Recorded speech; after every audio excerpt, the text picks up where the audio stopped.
Բարի օր մեզ միացած բոլոր լսողներին եւ դիտողներին։ Ես ուզում եմ ձեզ հիշեցնել, որ սա 106 եւ 5 հաճախականությունն է, գործարար ալիքը։ Մեզ նաեւ կարող եք դիտել կամ այս պահին դիտում եք թվային հարթակներում։ Թարմ ուղեղով հաղորդումն ենք սկսում։ Իմ զրուցակիցը Արփի Թոփչյանն է, հանրային գործիչ։ Բարև ձեզ, Արփի ջան, շնորհակալ եմ, որ այստեղ եք։ Մենք շատ երկար ժամանակ չենք հանդիպել։ Ընտրություններ են եղել այդ ընթացքում, նախընտրական իրադարձություններ, հիմա էլ հետընտրական, երևի հետընտրականից ամեն դեպքում սկսենք, թե արդյունքները ինչպիսին են առհասարակ սպասելիքների մասին,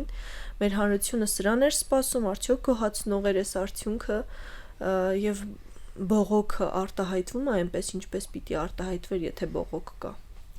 Եթե հաշվի առնենք, թե ինչպիսի իրավիճակում մոտեցանք ընտրություններին, կարելի է ասել, որ ամենայն հավանականությամբ համենայնդեպս չարյաց փոքրագույնը տեղի ունեցավ, իշխող ուժը չկարողացավ լիարժեք մեծամասնություն ստանալ, համենայնդեպս ընտրողների քվեարկության արդյունքում 50%-ի շեմը չհաղթահարեցին, չնայած իրենց կողմից կիրառված բոլոր տեսակի, այսպես ասած, մոբիլիզացիային, բայց ընտրական օրենսգրքի շնորհիվ այսպես ասենք ողջույնները փոխանցենք նախորդ իշխանություններին, նրանք նույնիսկ 50% չհավաքելով խորհրդարանում այնուամենայնիվ ձայների բավականին պատկառելի քանակ են ստանում, բայց մենք տեսանք, որ նույնիսկ այդ պարագայում իրենց ձայները բավարար չեղան եւ գնացին բացահայտ արդեն կարելի ասել անկախ Հայաստանի Հանրապետության պատմության մեջ նախադեպը չունեցող զեղծարարության, երբ ուղղակի չեղել համարելով մի քանի ընտրատեղամասերի արդյունքները, որոնք ուղղակիորեն ազդեցություն ունեին ընտրական գործընթացների արդյունքների վրա եւ մանդատների բաշխման թվի վրա եւ հետագա, այսինքն կարևոր գործընթացների վրա մարդիկ ուղղակի իրենց դրեցին օրենքից դուրս, օրենքից վեր եւ քաղաքական որոշում կայացրեցին։ Հետևաբար խոսել ընտրություններից, ինչպես ասում են, շատ հաճախ շատերը շփոթում են լեգիտիմությունը եւ լեգալությունը, երբ թղթերով ամեն ինչ կարգին է, լեգալ է թվում, բայց իշխանությունները կամ գործընթացը լեգիտիմ չէ, բայց հետընտրական այդ զարգացումներով փաստացի արդեն իրականության մեջ լեգալությունն է հարցականի տակ։ Ինչպիսի զարգացումներ կլինեն, կբերի դա կարճաժամկետ պլանում մեծ փոփոխությունների, կարծում եմ ոչ, որովհետեւ այս խաղը ունի համենայնդեպս պիտի ունենա երկու կողմ եւ մյուս կողմում պետք է լիներ իրական ընդդիմություն։ Ոչ թե Հայաստանը ոչ թե ընդդիմությունը ուղղակի խորհրդարան է մտնում ընդդիմության դեր կատարելու համար, այլ ընդդիմություն, ով իսկապես ազգի պետության համար այս կարևոր ժամանակահատվածում ցանկություն ունի, կամք ունի, վճռականություն ունի պատասխանատվություն վերցնել եւ տեր կանգնել համենայնդեպս այն անձանց քվեներին, ովքեր իրենց հավատալով, որ այս կուրսը հնարավոր է կանգնեցնել կամ դանդաղեցնել կամ բեկել ձայն են տվել, որովհետև իրականության մեջ ընդդիմության ձայների մեծամասնությունը դրանք ոչ թե տրվել են ընդդիմության, այլ տրվել են հակաիշխանական ձայներ են, այսինքն այն մարդկանց ձայներն են, ովքեր ընտրված կուրսի հետ ոչ մի կերպ համաձայն չեն, բայց հետընտրական զարգացումները ցույց տվեցին, որ իր մեծամասնության մեջ այսպես կոչված ընդդիմությունը գիտի ժամանակին իմացել է ինչպես լինել իշխանություն, բայց ինչպես լինել ընդդիմություն եւ ինչ է դա նշանակում, այդպես էլ չի սովորել։ Ինձ համար կարելի ասել միակ դրական կողմը այն է, որ կարծում եմ մեր շատ հայրենակիցներ կդադարեն հույսեր կապել այսպես կոչված տիտղոսավոր կամ ոչ տիտղոսային խորհրդարանական ոչ խորհրդարանական ընդդիմության հետ, վերջնական կթաղեն իրենց դատարկ հույսերը, ստիպված կլինեն առերեսվել իրականության հետ եւ դրանից հետո արդեն ինչ կորոշեն դա կերևա։ Մանդատների մասով, մի քանի մանդատը ակնհայտ իրավիճակ Նիկոլ Փաշինյանի եւ իր թիմի համար չէր փոխելու։ Ինչու դա արվեց։ Ես համաձայն չեմ, որ չէր փոխելու, որովհետեւ եթե իրենք նույնիսկ 3/5-ը չեն ստանում եւ քաղաքական թիմով, միանձնյա քաղաքական թիմով կարևոր ուժային կառույցների ղեկավարների նշանակելու մենաշնորհը չեն ստանում, դա նշանակում էր իրենք կամ պիտի գնային կուլիսային բանակցությունների տարբեր քաղաքական ուժերի հետ, իսկ հայկական իրականության մեջ ստեղծվել է այնպիսի իրավիճակ, որ իշխող ուժի հետ այսպես ասեմ համագործակցությունը այս կամ այն կերպ հանրության ընդդիմադիր հատվածի մոտ ընկալվում է որպես անբարոյական քայլ, որովհետև իրականում այդ անջրպետը եւ անդունդը այդ թվում իշխանության հետևողական քայլերի շնորհիվ մենք դա տեսանք այս բոլոր տարիների ընթացքում, մանավանդ վերջի տարիների ընթացքում ագրեսիվ հռետորաբանությունը բարոյականության բոլոր սահմաններից դուրս քայլերը եւ այսպես ասեմ պահվածքը նախընտրական շրջանում ստացել է մի իրավիճակ, որ փաստացի իշխող ուժի հետ կոալիցիայի գնացող ցանկացած ուժ ինքը իրեն դնում էր նույն, գիտեք, բորոտին ձեռք չէին տալիս, որպեսզի, այսպես ասեմ, իրենք էլ չհայտնվեին, այո, այդ ռուսերեն նեպրիկասայմը հայերեն բառը կներեք մոռացա այդ շարքերում եւ հետեւաբար իշխանությունը կամ պիտի գնար ուղիղ տարբերակով ռեպրեսիաների իրեն անհրաժեշտ ձայները ստանալու համար կամ պիտի բանակցությունների գնար ինչ այս կամ այն չափով այնուամենայնիվ թույլատնում է նույն իշխանության դիրքերը, որովհետեւ մի բան է երբ դու ուժային կառույցներին լիարժեք ես վերահսկում, մի բան է երբ դու պիտի գնաս համաձայնությունների եւ այդ դեպքում նույն ուժային կառույցների ղեկավարներին նշանակես։ Բայց ես կարծում եմ, որ իրենք իրենց խնդիրը չեն լուծել, իրենք համանդրական մեծամասնության խնդիր ունեն եւ մենք այնուամենայնիվ ականատես կլինենք այդ տարբեր զարգացումներին, որովհետեւ գիտեք, սահմանը իհարկե իրենք վաղուց են անցել, բայց այս աստիճան բացահայտ, այս աստիճան լպիրշ արդեն լեգալության սահմանը անցնելը ցույց է տալիս, որ եթե մի անգամ հատում ես այդ կարմիր գիծը, այլևս հետ չես վերադառնում։ Ավելի հեշտ է դառնում հաջորդ ուղղակի իրենք այրում են կամուրջները, մարդիկ այրում են կամուրջները, իսկ կամուրջներ այրած մարդիկ այլ տարբերակ չունեն, քան գնալ առաջ, ընդ որում այդ առաջ գնալն իհարկե նշանակում է ավելի շատ թաթախվել հակաօրինական դաշտում, բայց այնուամենայնիվ պիտի ընդունենք, որ մեր հանրության մեջ կա մի շերտ, որը արդարացնում է այդ հակաօրինական քայլերը քաղաքական նպատակահարմարությունից, այո, քաղաքական նպատակահարմարությունից ելնելով, ինչը ցույց է տալիս, որ իրականության մեջ արժե համակարգ կոչված մարդիկ, ովքեր տարիներ շարունակ հանդես են եկել նույն արևմտյան արժեքների, այսպես ասեմ, որպես ջատագով, ովքեր տարիներ շարունակ նույն նախորդ իշխանություններին մեղադրել են եվրասիական մտածողության, եվրասիական բարքերի մեջ, ռուսական այդ ազդեցության մեջ, իրականում այսօր աչք են փակում իրենց քաղաքական նպատակահարմարությունից ելնելով այսպիսի հակաօրինական քայլերի վրա եւ դա ցույց է տալիս, որ իրականում խնդիրը ոչ թե եղել է արժե համակարգը, այլ խնդիրը եղել է, որ այդ պահին այն մարդկանց մեծամասնությունը չի եղել այդ կերակրա, այսպես ասեմ, տաշտի մոտ եւ չի օգտվել այդ բարիկներից, մեղադրանքների հիմքում զուտ նյութական կամ անձնական կամ շահն է եղել։ Բայց պիտի համաձայնենք, որ կան քաղաքացիներ, ովքեր քաղաքական որևէ այսպես շահ չունեն, կարծում եմ չունեն, դուք ձեր կարծիք ամեն դեպքում ասեք, բայց ունեն մեծ վստահություն իշխող թիմի հանդեպ, ունեն հավատ իշխող թիմի հանդեպ, այդ որտեղից է գալիս։ Ես կարծում եմ մենք արդեն մտնում ենք բոլորովին այլ դաշտ, դա բանական դաշտից դուրս են գալիս եւ մտնում ենք էմոցիոնալ դաշտ, եւ այստեղ բոլորովին ուրիշ մեխանիզմներ են գործում ու մի մաս ունի անձնական նեղացվածության զգացում, մի մասը ընդդիմությունից նա այսպես ասեմ նախկինում իր ապրած կյանքից, չնայած ես կարծում եմ, որ այսօր նույն կենցաղային պայմանները շատ ավելի ծանր են, քան իրականում նախկինում, մի մասը ունի ներքին, գուցե իրենք շատերն էլ չեն գիտակցում, բայց ենթագիտակցորեն իրենց նույնացնում են իշխող, այսպես ասեմ, խմբակի նրանց ներկայացուցիչների հետ եւ ենթագիտակցորեն գուցե ներքին, չասեմ հույս կամ ինչ որ զգացողություն կա սեփականը լինելու, յուրայինը լինելու։ Ես կարծում եմ մենք այստեղ ռացիոնալ դաշտից դուրս են գալիս եւ արդեն մտնում ենք ենթադրությունների դաշտ, բայց մի բան ակնհայտ է, որ ցանկացած բանական դատող մարդու համար պարզ է, որ եթե մի համաձայն ես, որ մի անգամ օրենքը խախտվի կամ համաձայն ես, որ մի կողմը խախտի օրենքը, դու ուրեմն քանդում ես խաղի կանոնները եւ այլևս օրենքները դադարում են գործել։ Ու դա բումերանգ է, եթե դու խախտում ես, վաղ թե ուշ այդ բումերանգը վերադառնալու է քեզ։ Եվ դրա հետևանքը ցավոք սրտի բոլորս ենք զգալու է հանրությունը, զգալու է երկիրը, զգալու է պետությունը, եթե այդպես չլիներ իրականում շատ հանգիստ կարելի էր ուղղակի նույնիսկ որևէ արձագանք չտալ եւ սպասել, երբ բնական այսպես ասեմ օրենքով իրենք կստանային այդ բումերանգի պատասխանը, բայց ցավոք սրտի բոլորս ենք դուրս լինելու, որովհետեւ չենք հասկանում, որ իրավական պետության մեջ պիտի գործի իրավունքը։ Անկախ դրանից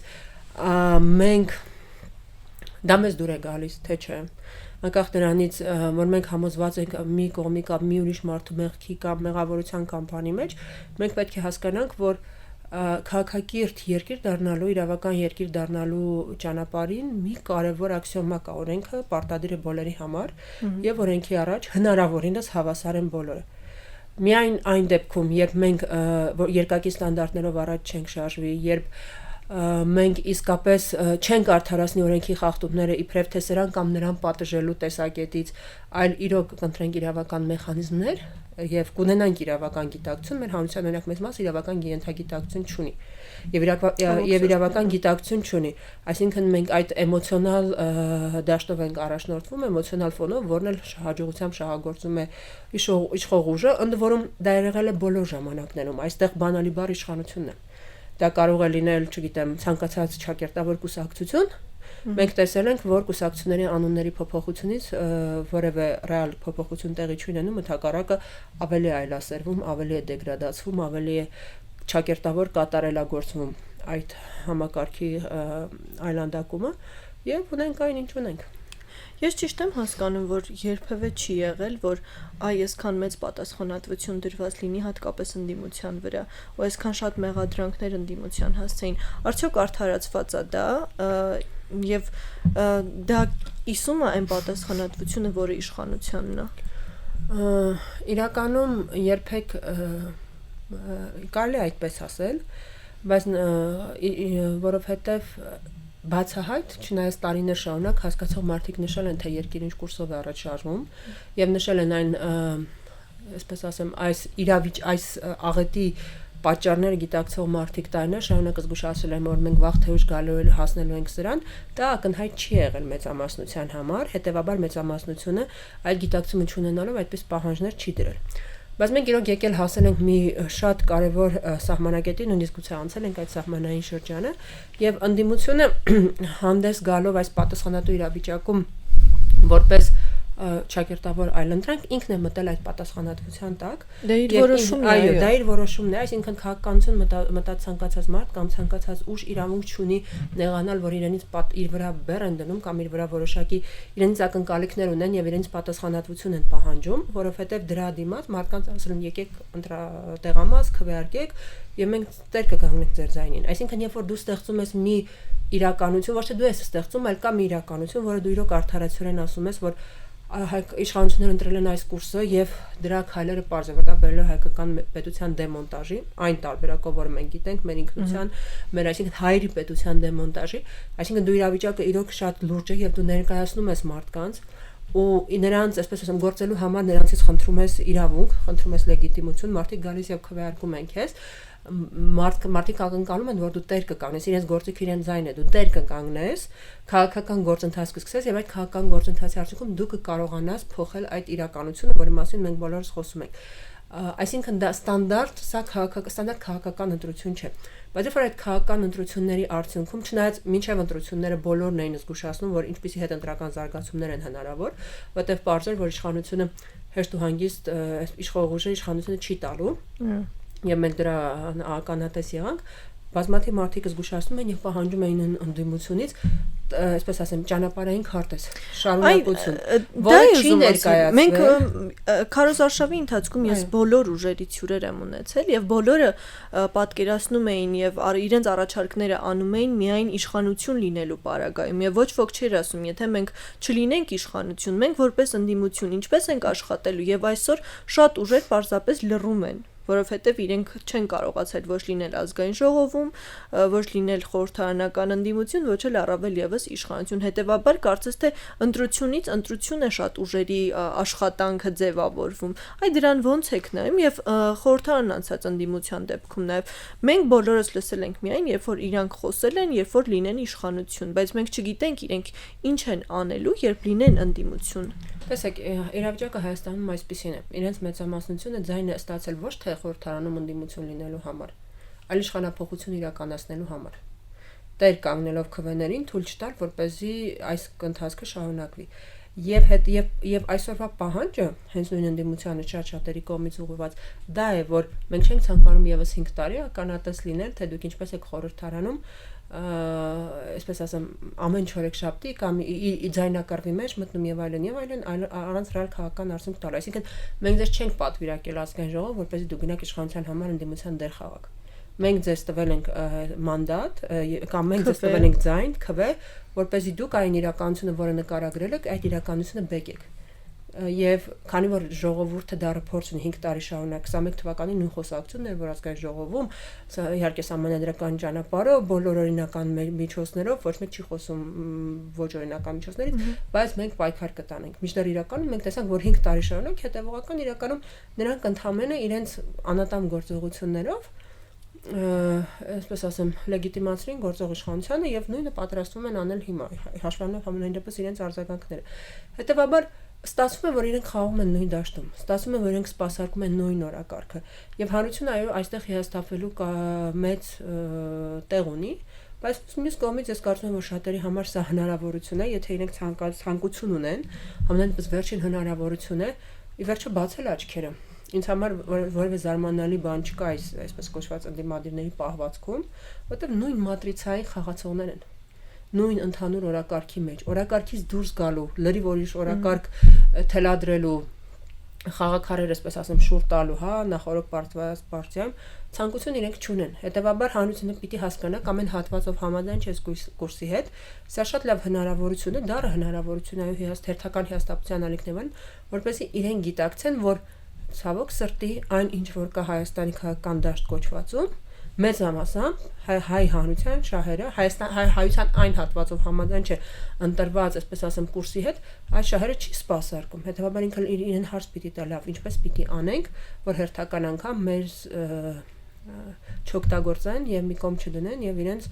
նեղ խմբակային կամ այս կամ այն պատճառով, չգիտեմ, շահերը առաջ չտանեն։ Իսկ կարծում եմ սա շատ լավ հնարավորություն է։ Մենք իրավունք չունենք Հայաստանի ընտրությունների մասին կամ Հայաստանի խորհրդարանի մասին դատել դասական քաղաքական մոտեցումներով, որտեղ մեր երկիրը դասական ստանդարտ իրավիճակում չի գտնվում։ Եվ հետեւաբար ցանկացած քաղաքական ուժ, ով մտել էր պայքարի մեջ, խոսքը միայն չի գնում նախընտրական շրջանին ընտրական պայքարին, որտեղ եթե դու Հայաստանում հիմա մտնում ես քաղաքական պայքարի մեջ, դու մտնում ես դու երկու տարբերակ ունես, կամ դու մտնում ես ընդհանուր օրակարգի մեջ եւ քո խոսակցությունը ըստ էության սահմանափակվում է նրանով, որ այ իշխող ուժ ես ընդհանուր օրակարգը ավելի լավ չի սպասարկում, ես կարող եմ ավելի լավ սպասարկել, գուցե չգիտեմ, միտեղ ավելի քիչ զիջեմ, միտեղ ավելի շատ, մի խոսքով, այսինքն ընդհանուր նույն օրակարգի սպասարկուն եք դառնում կամ առաջ ես քաշում բոլորովին այլ անտրանքային օրակարգ, լիովին այլ, որը գուցե սկզբում շատ-շատերի համար ընկալելի չլինի, բայց դա այն օրակարգն է, որը իրականությունն է եւ ցույց է տալիս, որ այո, պետք է երբեմն գործյան հանգույցը կտրել եւ այդպես է փորձում մարդկանց քո հետևից տանել, մոբիլիզացնել, ցույց տալ այլ ընտրանքը, որը Հայաստանը ունի։ Մեր իրականության մեջ տարիներ շարունակ բացառությամբ լուսանցքում մնացած մի քանի փոքր ուժերի մեծամասնությունը սպասարկել է այս կամ այն ուժային կենտրոնի,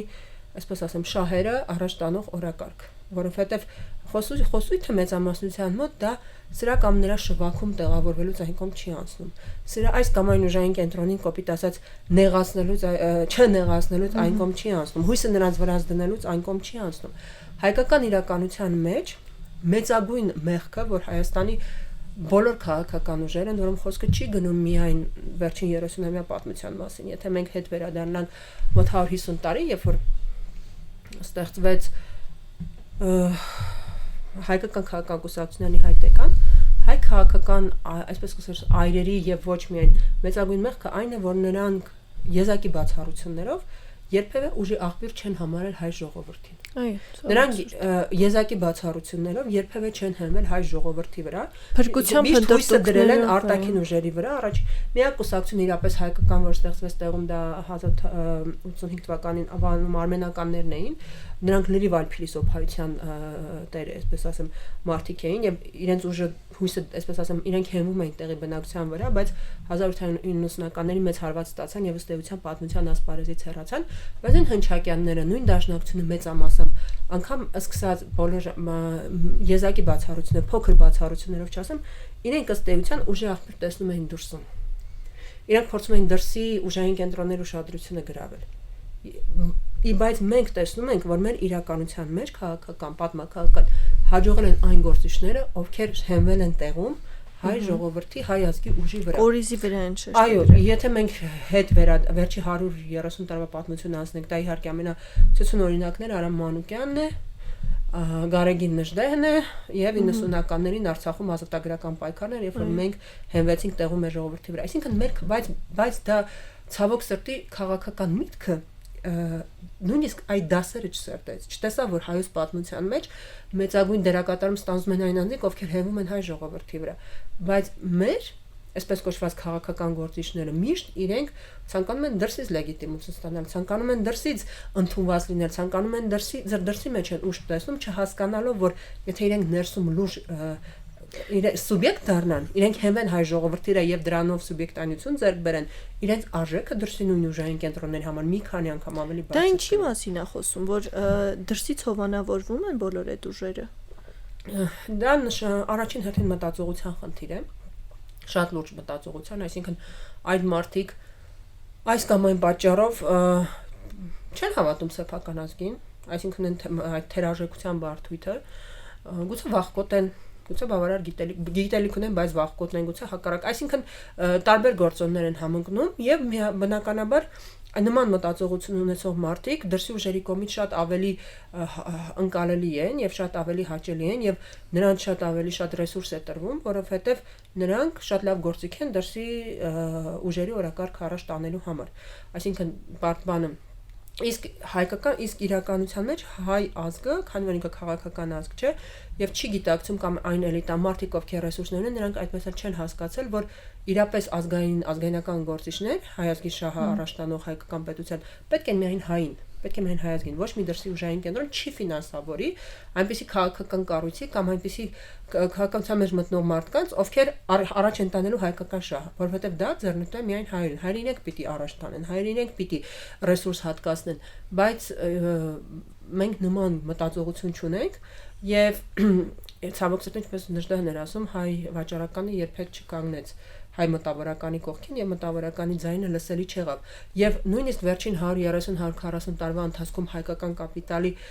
մեծագույն ձախողումները եւ կորուստները, երբ որ փոշիացավ այն հսկայական կապիտալը, որ մենք ունեինք 20-րդ դարի սկզբին, դաշ չեղան 21-րդ դարի սկզբին հայ այսպես կոչված բիզնեսմենների համար, որպես իրենք հասկանան, որ իրենց կապիտալի լավագույն երաշխավորը դա հայկական ազգային պետությունն է։ Ու մենք վերջին տարիներին, վերջին 10 տարվա ընթացքում մի քանի մարդու ազնական ողբերգության օրինակով դրա ականատեսն ենք լինում եւ ցավոք սրտի դա շարունակվում է։ Հետեւաբար դրսի ուժային կենտրոններին այո ձեռնտու են նման մարդիկ եւ նրանք օգնում են որպեսզի այդպիսի մարդիկ առաջ գան, որպեսզի բացական սելեկցիա է տեղ ունենում։ Իսկ հայ ազգը քաղաքական առումով ոչ հասուն լինելու արդյունքում եւ տարբեր գործոնների արդյունքում ի վիճակի չէ իր ներսից սելեկցիա անել, եզակի այսպես կտորները հանածել ու եզակի բացառություններով եւ առաջ քաշել, առաջ մղել մարդկանց, ովքեր իրապես իր շահը կսպասարկեն։ Այ անվտանգության մասին է շատ խոսվել, թե քարոզարշավի ընթացքում, թե դրանից առաջ, թե ապագայի մասին խոսելիս, հիմա մեր հանրությունը անվտանգություն ասելով նախ ինչ է ընկալում եւ կա այդ ընկալումը, որ մենք ունենք ուժեղ անվտանգության կարիք եւ ոնց ենք դա ապահովելու, ինչ մեխանիզմներով, ոնց եք դուք տեսնում դա։ Մեր հանրությունը,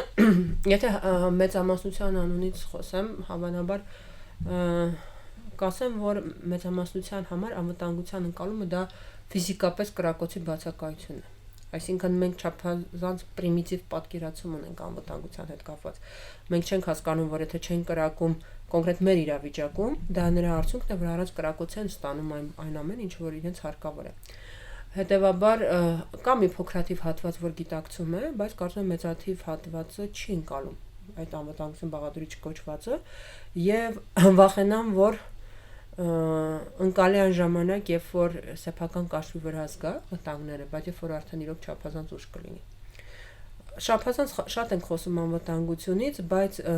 մատը մատին չենք տալիս այդ անվտանգության համակարգ ստեղծելու համար։ Բավարարվում ենք մակերեսային շոուներով, բավարարվում ենք կեղծ խոստումներով, չունենք իրականության ընկալում, այսինքն մեր տարածաշրջանում, որը եռում է, որտեղ բազմաթիվ զարգացումներ են ընթանում եւ մենք տեսնում ենք խոսել խաղաղության մասին ճակերտավոր, դա ուղղակի ծիծաղելի է, բայց մենք ինքներս մենք թույլ ենք տալիս, որպեսզի մեզ խաբեն, հետեւաբար մեր գլխի տակ փափուկ բարձ դնեն եւ դրանից հետո խոսել անվտանգության մասին իմ կարծիքով չեն կարող, որովհետեւ անվտանգությունը առաջնահերթից սթափություն է։ Եթե դու սթափ չես, եթե դու ռեալ չես գնահատում վիճակը, եթե դու ռեալ չես գնահատում վտանգները, եթե դու առանց կրակոցի հանձնում ես քո երկիրը ներսից, ինչ անվտանգության մասին կարող է խոսել։ Կարոշ ով իրապես անվտանգություն էր խոստանում ես։ Այնպես ինչպես ես եմ պատկերացնում, ոչ, որևէ ուժ չկար, որովհետև գուցե մի մասը ստիպված վախենալով ճակերտավոր պատերազմի հրցիկ կոչված այդ պիտակավորումից Աշխատեց դա։ իհարկե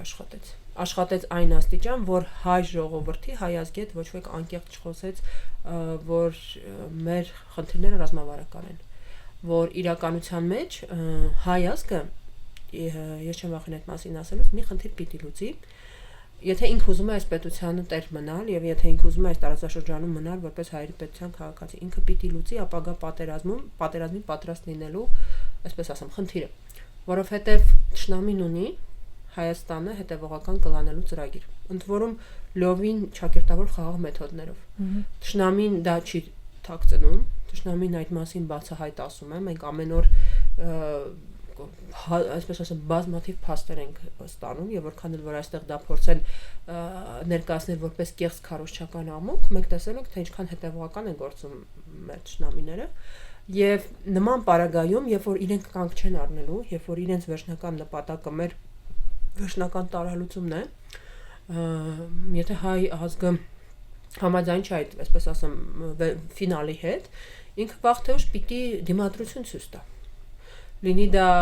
առաջին հերթին իհարկե դա պիտի լինի մտքի մակարդակում, հետո կամքի մակարդակում, հետո խոսքի մակարդակից սկսած հետո արդեն պիտի լինի նյութական, այսպես ասեմ, հողի վրա, եթե որոշի, որ ինքը այդ ֆինալին համաձայն չէ, եւ այդ դիմադրությունը վաղ թե ուշ բերելու է բախման։ Հիմա դա մի տարի, 5 տարի, 10 տարի մենք ես այսպես ժամկետներ չեմ նշի, ես խոսում եմ ընդհանուր տրամաբանության մասին, եւ հետեւաբար պետք է հասկանալ, որ այդ դիմադրությունը կարող է ունենալ ամենատարբեր դրսևորումներ եւ եթե այսօր շատերը ճակերտավոր արդարացնում են որ մենք պետք է կուլ տանք, չպատասխանենք եւ այլն, որպեսզի ժամանակ շահենք, ես միշտ հարց եմ տալիս ժամանակ շահել ինչի համար։ Կարելի է կուլ տալ, չլռել, ժամանակ շահել, եթե դու ռեալ ռազմավարական պլան ունես եւ եթե դու քո դիմադրողականությունը բարձրացնում ես, բայց այս բոլոր տարիների ընթացքում մենք հակառակ գործընթացներին ենք ականատես եղել, բացի կեղծ քարոզից, բացի թշնամու արածները արդարացնելուց, բացի մեղքը մեր սեփական գրպանը գցելուց, առանձնապես քայլեր մենք չենք տեսել։ Կոսմետիկ գուցե ինչ-որ քայլեր եղել են, բայց դրանք համակարգային քայլեր չեն եղել եւ հետեւաբար նման կեղծ օրակարգերի հետ ես համաձայն չեմ։ Իսկ բայց չկա հայկական իրականության մեջ չգտնվեց մի ուժ, ով անկեղծորեն խոսի այդ մասին ժողովրդի հետ, որ այո, հարգելի հայեր, դուք համաձայն չեք եւ պարզ է որ այս նվաստացնող իրականության հետ եւ դրա շարունակության հետ դուք այլընտրանք եք ուզում եք ավելի արժանապատիվ ապրել ձեր երկրում, բայց դա շատ թանկ գին է ունենալու, որտեղ մենք արդեն չափազանց շատ հնարավորություններ ենք վատնել եւ դրա գինը մենք վաղ թե ուշ ստիպված ենք լինելու վճարել, բայց մենք պատրաստ ենք միասին մտնել այդ բեռի տակ։ Ոչ մեկ անկեղծ չեղավ ժողովրդի հետ։ Ոչ մեկ ազնիվ չխոսեց, վախենալով եւ ընդունելով պարտադրված խաղի կանոնները եւ դրա համար իմ մեծամասնությունը մնաց ել եմ ասում մեկ երկու փոքր ուժի, որոնք առանձնապես ձայնը լսել չեղավ, մնաց նույն օրակարգի սահմաններում, նույն մատրիցայում, իսկ եթե դու մի մակարդակի վրա ես խոսում, որտեղ խաղում, որտեղ քո հակառակորդը իր ձեռքի տակ շատ ավելի ռեսուրս ունի, իսկ պետությունի շատ ռեսուրս ոչ մեկ չունի, բնականաբար դու սկզբանե պարտված ես։ Շնորհակալ եմ Արփի զրույցի համար։ Մեզ լսողներին եւ դիտողներին հիշեցնեմ, որ թարմ ուղեղով իմ զրուցակիցը հանրային գործիչ Արփի Թոփչյանն էր, իսկ ձեզ համար Մոնիկա Մամյանը տաղավարում աշխատեց, կհանդիպենք վաղը, լավ եղեք։